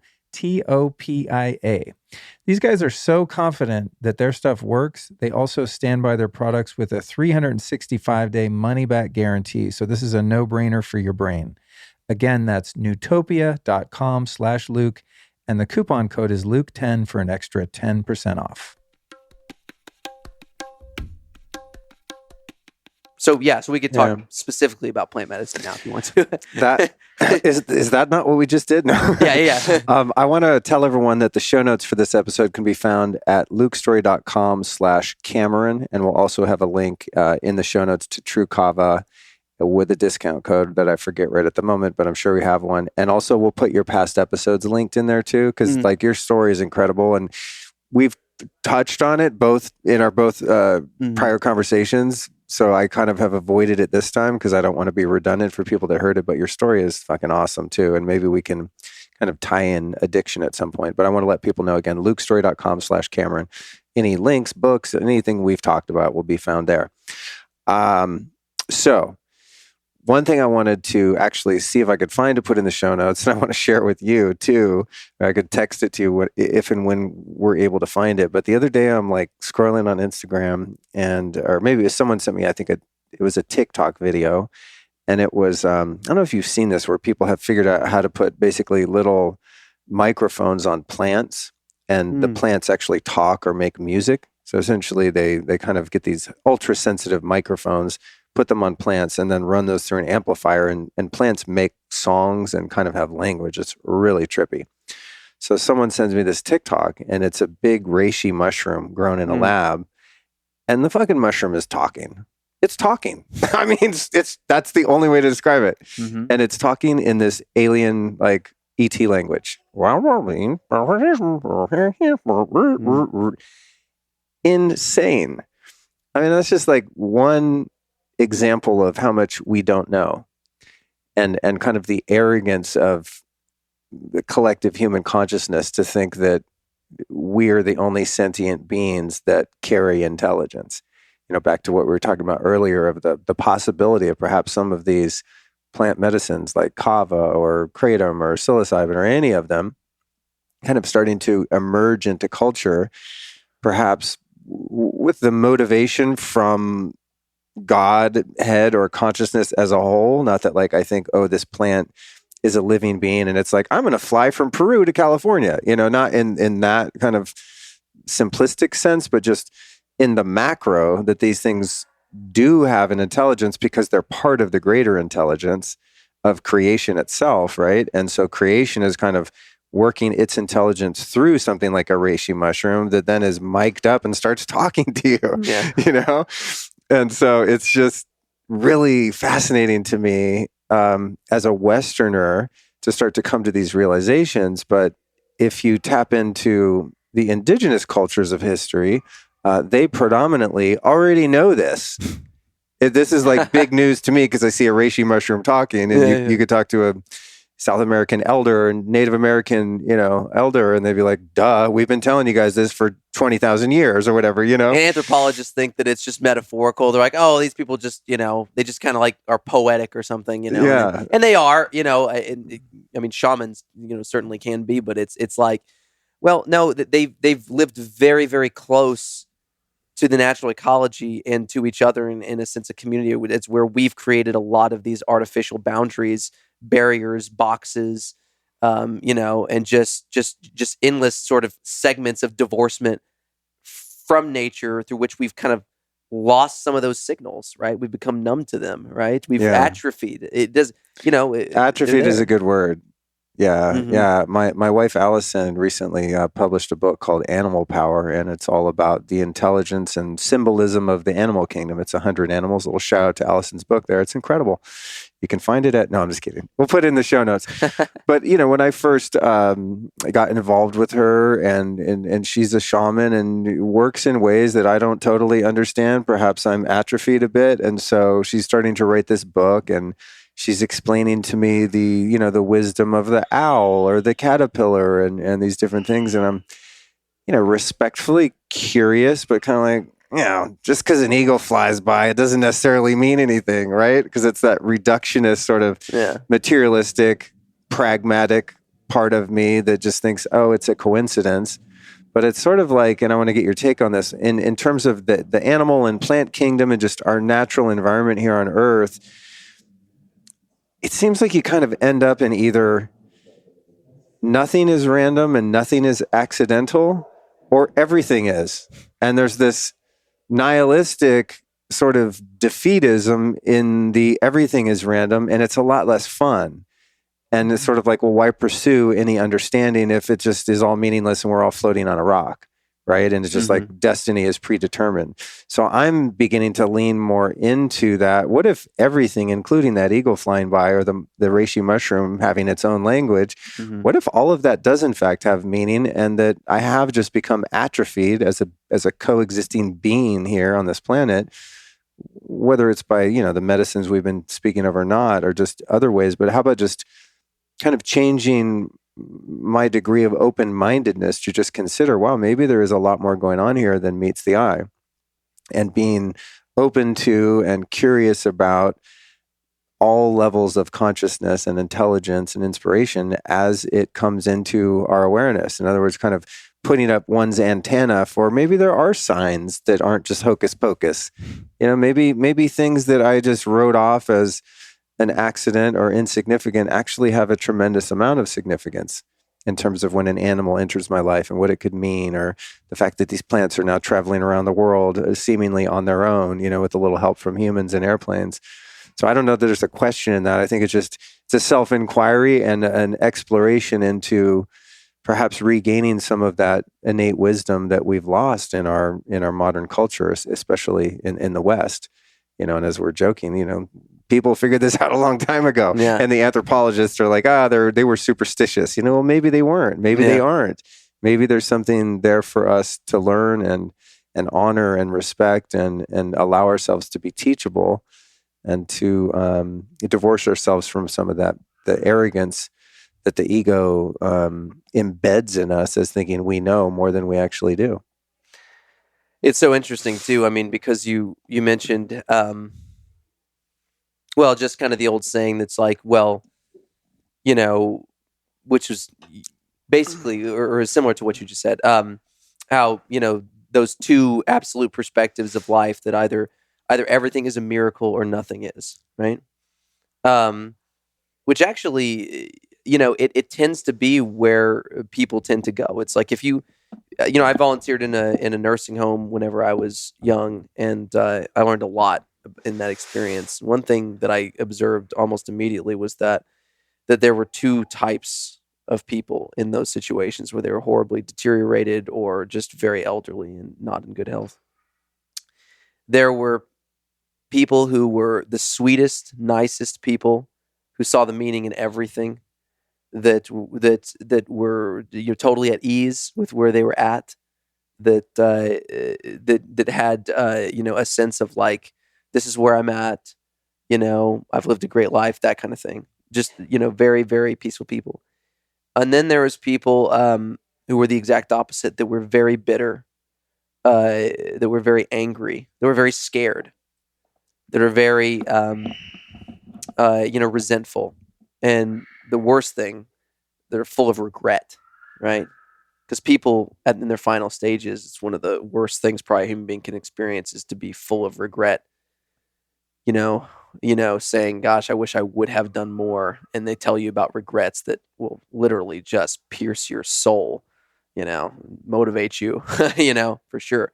But anyways, the point of that is that like you've this tendency of people to kind of go into these two extremes. And honestly, it's not just one or the other. It's not like everything or nothing. It's like there's actually a spectrum, kind of, just like anything else, where people are kind of down the road of bitter, but maybe they can see some of the meaning in things, and it's like we're complex and stuff. But people tend to polarize, just like going back to the conversation earlier about how we tend to, under states of trauma, we tend to divert, we tend to polarize, we tend to move into one side of duality, one side of our individual consciousness, because that's an absolutist thing. It's because when our fight or flight system takes over, fight or flight is a very absolute thing. It's fight or flight. It's very clear. Get the hell away or fight this thing, right? And that's an action that is actually then sort of encodes a reaction that is absolute, like moving from one side to the other, right? I'm over here, so I'm going to go over there. I'm going to retreat to this or whatever, And so people, generally, I mean, especially under trauma, or it's usually formed from some form of hardship or trauma that brings people out of sync or out of balance with duality or hemispheres of their consciousness. We're humans. That's actually part of being human, is kind of coming out of that and then trying to find ways to move back in. It's not saying that it's a bad thing, but it's something that's important to talk about. But that is important because that whole idea that everything's a miracle, or that nothing is kind of that same thing, right? Either you move into that side of duality, or that just sort of reductionist, highly rational, extreme rational state where it's like you're just, reality perceptually shifts for you, literally shifts for you into this just mundane process of just dead, mechanical circumstances. My physical body, I'm trapped in this. It sucks. I'm gonna die, and fuck you, and this whole thing, and then and just like I gotta pay bills, and Lord, and then there's the side of things that's really kind of the other side, that kind of sees the meaning in things, that's but's not that doesn't necessarily see like the individual or the rational, which actually would be more of what a lot of indigenous people are, because they didn't live in the era of like rationalism. They actually, in many ways, probably became, more straight introspective than they were, highly, highly analytical or overly analytical, but still had to be practical because they had to survive during harsh circumstances. So many were actually probably more balanced on that front. But it's like, going to these opposite sides, or going to these extremes, right? Of like, everything is a miracle, meaning that you can kind of see everything for more of what it is, and you can kind of see the big picture through your introspective, more creative side, or you're locked into individual, what's right in front of you, just dead and reductionist, because that's kind of what analysis is. It's like sequencing. It's like one individual process at a time. You just see what's right in front of you and what's literally like right there, right? So again, another example of how duality sort of tears apart that integration, and you have people in those two categories, and that's, I believe that's one reason why people can be so far apart on how they see reality. Because at the end of the day, this whole conversation that we're having around consciousness, around perceptual duality, which is really what we're talking about, left, right, light, dark, creative, rational, which are just sub sort of layers of the same principle. This entire conversation around this is sort of relative to our ability to be able to perceive objective truth. We all can agree that there is an objective truth that exists outside of my perception or your perception, right? For example, which is great because we can measure the fruit, right? We can measure that through the language of science and mathematics, which is great about the time that we live in today if it's kept in balance. For example, if I go on top of this roof, I step off the roof. I can believe that I can fly, right? Subjectively, I can have an emotion. I could take a drug that could give me an emotion, be like, I can fly off this thing. Doesn't matter in that moment what my emotion is. There is an objective truth, an objective force, an objective truth of reality, in this case, gravity, that's going to pull me down no matter what I think or believe, right? So that's an objective truth. It doesn't matter my truth, this whole thing, today, people kind of going into my truth or your truth. It's the truth. And what we're trying to do is to integrate ourselves and develop ourselves enough to where we can tune our antennas to be able to get the best signal of the truth as possible, to be able to tune into the most inclusive, clear picture of the truth, like the old TVs where you're like trying to get the antennas right and the pictures kind of come in there, and you want to get it there. You're like trying to adjust it, that's kind of what I feel like, right? In the process of growth is like, I want to know the truth, not just what I feel. Feelings can betray you. Your feelings are important, but remember, count the fruit, right? Tell you whether or not your feelings are correct or your feelings are not, So the whole goal for anything is to get to the truth, because the truth, I guess, it will set you free, right? And the truth is where we grow. The truth is where we solve problems. And the truth is just where real life happens. Like good things happen, anything that we would associate with being good. So I think this entire conversation really does kind of circle back around to, okay, like we're talking about perceptual duality and the importance of that. And yes, because we started talking about plant medicine as a prime, very, real strategy, that is the goal. I believe that's one of the reasons why we were possibly drawn to that is to try to, by getting outside our minds, by zooming out, which psychedelics have a tendency to be able to do, it gives us a perspective to where we can see the separation between our two halves and then try to formulate a big picture strategy. Instead of just living in dots, instead of just seeing pixels, it allows us to better see pictures, right? And then we can start to connect the dots. If you're just zoomed in because your trauma has pushed you into one perceptual state, rationalism or pure introspection without rationalism, pure creativity or whatever, then it zooms you into this very isolated, non-all-inclusive sort of dot, right? So you're living in that little dot, right? But what that sort of left-right brain hemisphere integration, or that perceptual duality integration, the more that happens, I believe, the more that it zooms you out and allows you to connect the dots, and then you get a picture, and that picture is the truth, right? Because it's measurable. You can literally measure the distance between the dots once you see them, and blah, blah, blah. And that's, again, it goes back to counting the fruit and looking at, okay, what's objectively true there. So I think that's my perspective anyways, as far as like, the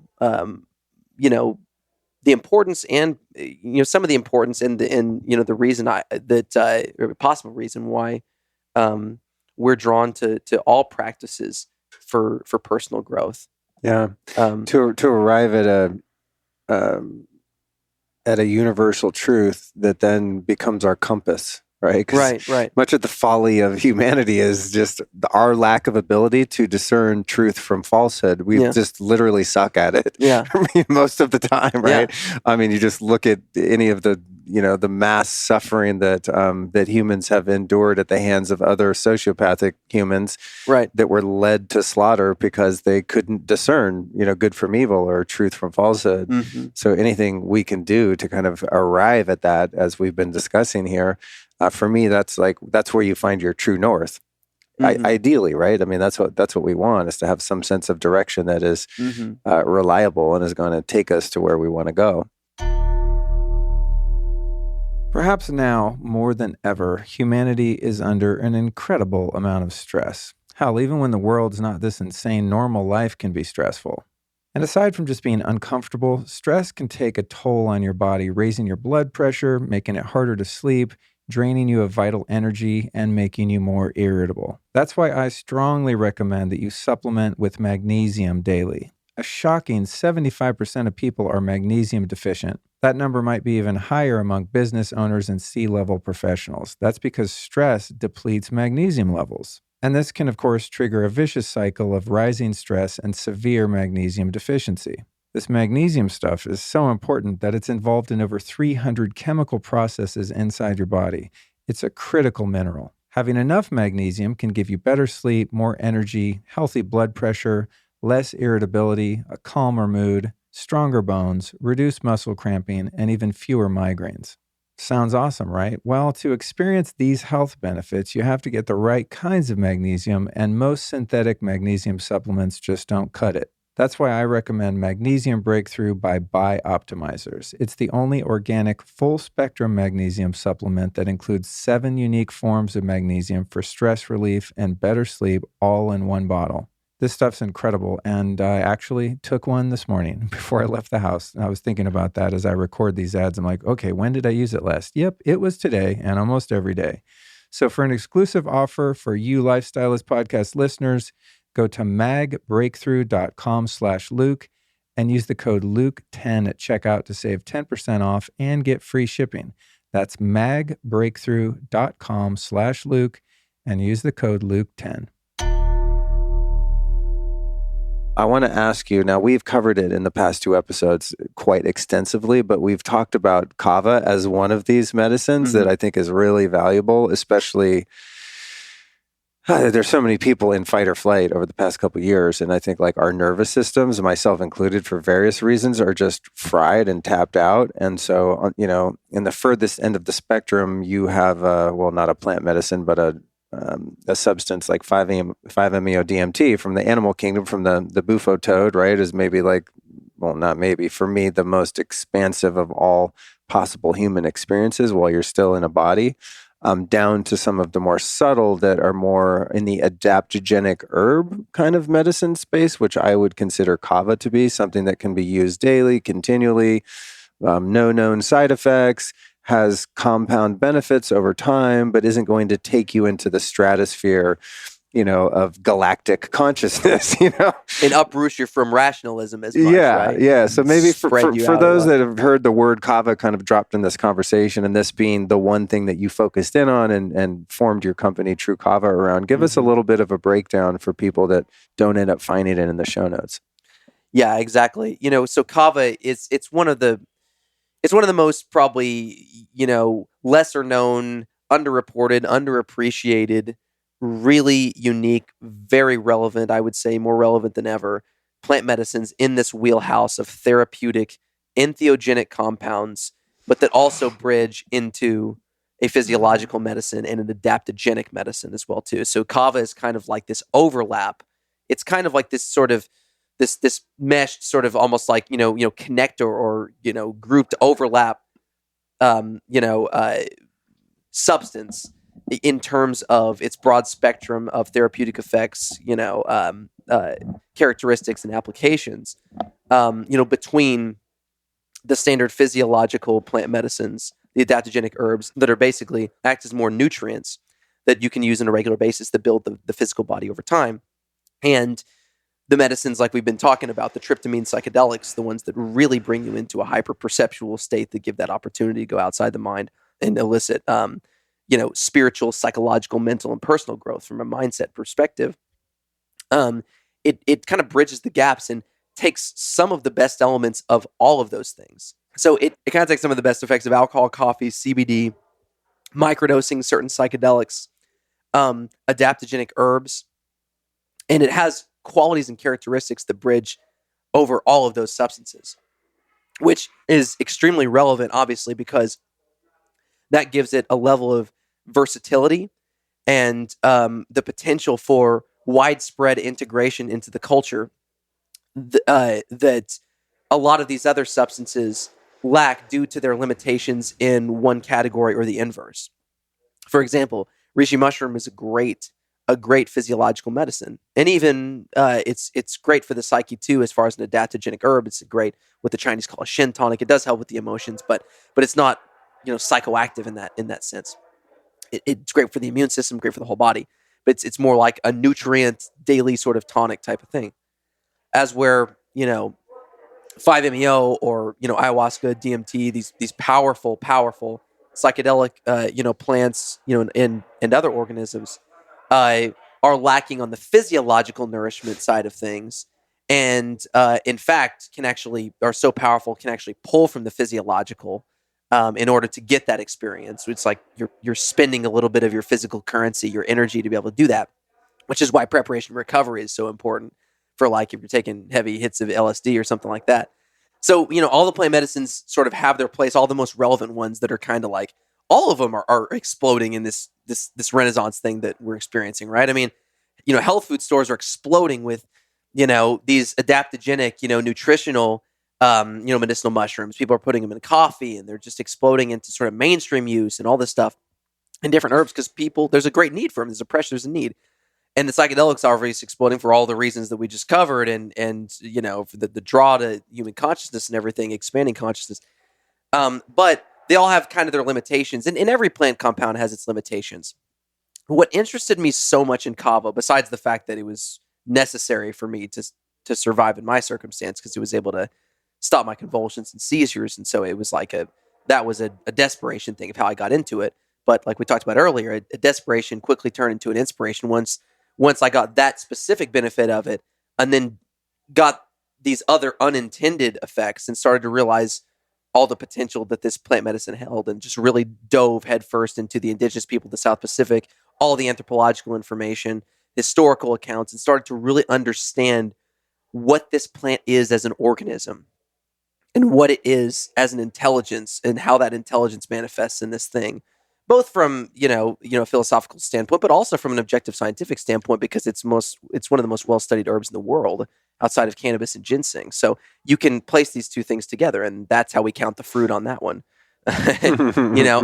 So, but what interested me and fascinates me to this day and makes me so excited about kava is its potential. Let's say, on the psychedelic side of things, on the mental, emotional, perspective based, medicinal aspect of things.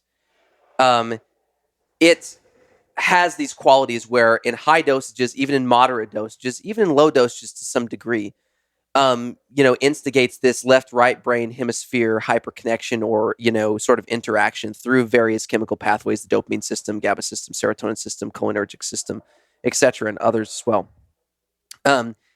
That, gives this very, very clear experiences that indigenous people have always reported on, that now we're starting to kind of be able to put together with some of the scientific literature that brings about these sort of introspective states of mind that we've been talking about this whole time. But not like in a sledgehammer, whack you over the head, like take you completely out of your mind, where you visually are seeing, a totally different side of reality like DMT would, right? It's doing it sort of in the back of your mind, especially in high dosages, to where, like, you're having conversations like we're having now. And if you notice, you're drinking kava like you are now. All of a sudden you start to realize that you kind of get into more of a flow state, where all of a sudden it's easier for you to put these thoughts together. It's easier for you to kind of zoom out and to kind of connect the dots and kind of reflect on your past experiences, your current life framework, your whole perceptual timeline of, like, okay, what I did the last few months. It's easier to kind of reflect and have access to those things during these, like, enhanced states of mind. Certainly with really powerful psychedelics, but for the case of this, for sure. So it has an element of that to it. And that's something that's why it's so heavily prized in the South Pacific, which, for those who don't know, we talked about on past episodes. Kava is the most sacred substance in all of the South Pacific, in these South Pacific countries, which are countries that have indigenous people that are very, very in tune and live very close to nature. because they have the elements, obviously, of the ocean and their environment and their landscape, and they've lived basically a third world lifestyle in villages for so long and in tight knit communities, and they discover ways of instigating deeper connection with the environment and with one another, because they see it as not only a way of good survival, but a thriving set of circumstances as well.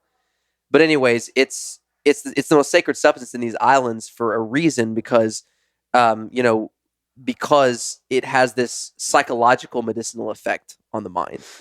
And they notice this, as we're an average person that just drinks it once, especially a person who's out of tune with that side of themselves, would just be like, oh, it's just mildly relaxing, or whatever, and maybe didn't take high enough dosages or whatever. But over time, even if you don't realize that it's happening, what we see anthropologically, and what we even see now observationally and objectively in some of the studies now, is we see a objective, marked change and shift in behavior in the positive direction on average in people whenever they consume kava on a regular basis. This is something that is objectively observed in every way that you slice it. And the reason is because because of kava's versatility, because it doesn't whack you over the head or deplete you, and it actually helps to balance your brain chemistry and kind of feeds your brain chemistry and replete your brain chemistry at the same time, it creates the opportunity for you to engage in a subtle, very subtle, entheogenic, expanded state of consciousness consistently, sometimes daily, over long periods of time, right? As where heavy psychedelics, you hit hard and you can't do it all the time.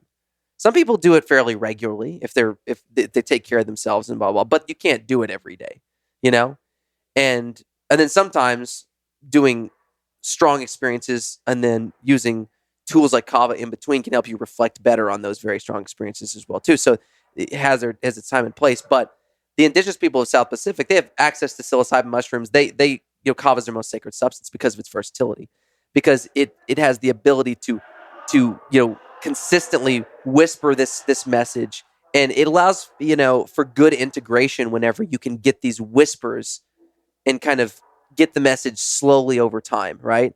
And you can it changes your thought patterns when you spend that much time in perceptual states that are enhanced like that. Your brain starts to rewire itself, right? Because anytime you have a thought, a feeling, or an emotion, your brain's rewiring itself, neuroplasticity.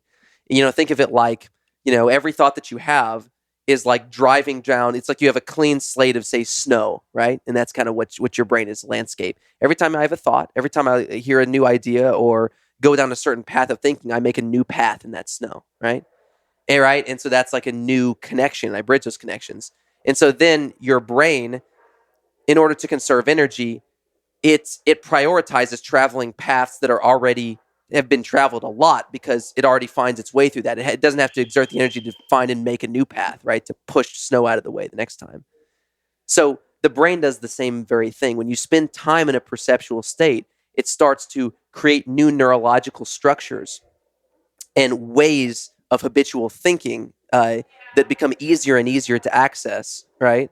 And it creates new neurological structures that solidify those, new synaptic connections that solidify those things. So your brain is constantly changing itself. There's actually a book called The Brain That Changes Itself. It's about neuroplasticity, right? So this is why all psychedelics lead to changes in perception and changes in the way that people perceive and reflect on their past circumstances. And if they can shift the perception or relationship to a past, traumatic event or a current event, they can change the way their body reacts to it. Hence, application for PTSD, etc. Yeah, I've experienced that. Yes. Ad infinitum. So it's astonishing, actually. The ability for the brain. And so that happens incredibly powerfully during these sledgehammer experiences with powerful, and sometimes that's needed, right? So the powerful psychedelics have their absolute place. What excites me about kava is that it's this hidden gem of something that one of the biggest barriers with classic psychedelics is the lack of versatility, right? I mean, in order to get a good experience out of psychedelic, you got to take some serious care and precautions, right? You got to go into it with intent, and you got to go into it, prepared usually, and you've got to sanction it in culture and society for a lot of reasons. As we integrate these things, they have to be in a medical context, right? people can go off and do them responsibly on their own, but if we can't just like release them into culture because the culture isn't ready for it. They're just too strong. So there's a lot that needs to be built out over time with those. And that means that the amount of people that can access them is going to be a smaller group, at least, for the time being, right? Like, your 80-year-old grandmother is probably not going to, jump into psilocybin, right? It's like, it's just for a lot of reasons. Younger people or just people who just don't even know that there's value in psychedelics are not going to jump. They're not going to agree to that kind of a commitment, right? But they will take something that is extremely subtle, that has all of these other relaxing benefits and feels good, but then has that as an extra adjunct to it. And it can start to kind of teeter in some of these states of mind. So I kind of see kava as something that anybody can have access to, both for its physiologic benefits, which are more relevant than ever today, because kava primarily has two tiers to it. It's physiologic benefits and its psychological benefits. Indigenous people, like I said, mainly prize its psychological benefits. But in today, we've got so many stress-related diseases. Kava is a protective substance, like we talked about in the last episode, that has all these neuro and tissue protective mechanisms, anti-inflammatory, stress reduction. It's most famous for being like an alcohol alternative, something that you can relax because it acts like a benzodiazepine that's non-addictive, and it helps to restore the brain systems and all of that stuff, which is obviously phenomenal. Which is great for application for the physiologic dependence of addiction. But it also helps with the emotional and psychological aspect of, say, addiction or for PTSD over time, not like all at once, which is what's so great about it, is that like the more you take it, not only does it reduce the physiologic cravings for, say, said substances that people are physiologically addicted to, or help to reduce the symptoms of chronic disease that are stress related, like lack of sleep and pain and all these things, nerve pain and anxiety and depression and those things. It helps to relieve those in the short term, but then it also works underneath on the psyche, and which gives the opportunity for a person to reflect and get to the underlying psychological, emotional, and perceptual reasons, like lack of perceptual integration, like we talked about earlier, of why they felt the need to engage in escapism to begin with. Because at the end of the day, people engage in escapism primarily because they have a meaning and purpose deficiency in their life, right? They need an adventure.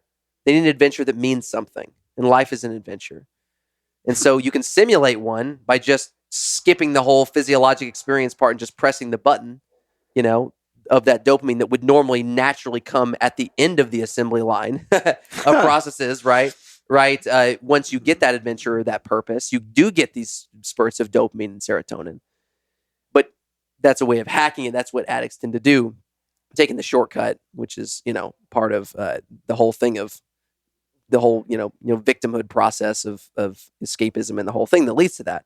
And that's kind of, little side trail about specifically addiction. But I was talking about all of the, the physiologic benefits, obviously, to kava, and then, the psychological benefits at the same time. So basically, I say all that to kind of give a kind of a broad context and a little bit of a review of what we talked about last time of what kava's basic benefits are, its lowest hanging fruit, which is all the physiologic stuff. But what's most exciting to me is that it offers this great physiologic relief to these stress-related conditions and depression and these mental illnesses and stuff. And yes, a tapering agent from the actual physical dependency side of say addiction, which is a huge thing right now. But really what we want to get to is not only the underlying reasons of what caused the addiction, but we also want to get through the addiction and use and transform that desperation that came through the addiction into the inspiration that comes through a more aligned, integrated perspective, and that duality integration that can come through some of these practices, in my opinion. Awesome, man. Thank you for that. I love talking to you, bro. Oh, thanks, man. You're a fascinating guy. Thanks. You're one of those guys when I see you at conferences and out and about, we'll have conversations like this. And I'm always like, we should be recording this, man. This is gold. So I'm glad we got to sit down and do this today. And thank you for illuminating all that you did. And also about kava, man, because I'm a huge fan. And speaking of which, I got a question for you.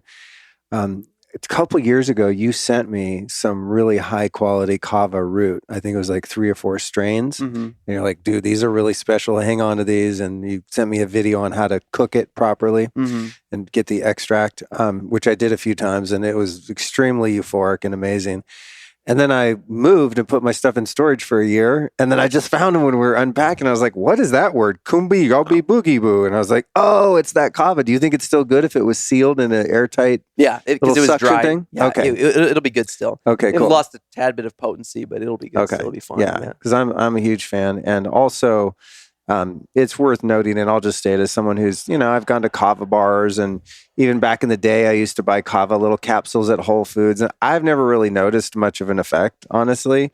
And having you send me those, which was kind of like super strong, gold standard, rarefied strains of just the raw herb, Mm-hmm. You've really done it right with the Tru Kava. So I want people to understand. I mean, not that there are no other companies in the world that are any good at it, but I want people to know, like, if they think they've tried kava and they're like, I didn't experience what he just described, Mm-hmm. it's probably because you had some subpar version of it that wasn't, at the right strain or cultivated right, or was the aerial parts instead of the root or whatever it might have been. So I want to encourage people to check out the formulas that you've created, because I'm a huge fan, obviously. Yeah, and even just to end with like a little, kind of, practical, more grounded, just quick message just about, kava application in general, and available kava products, or just kava as a tool.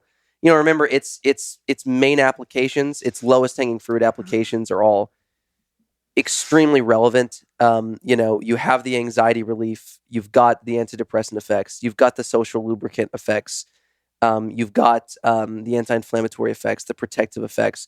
But just from an experience standpoint of what someone might experience, we talked a lot about this really deep side of kava because we've built up to it in a couple episodes, and so there's definitely a lot more information on a lot of the specific like mechanisms and stuff of kava in the past episodes if you guys want to check those out.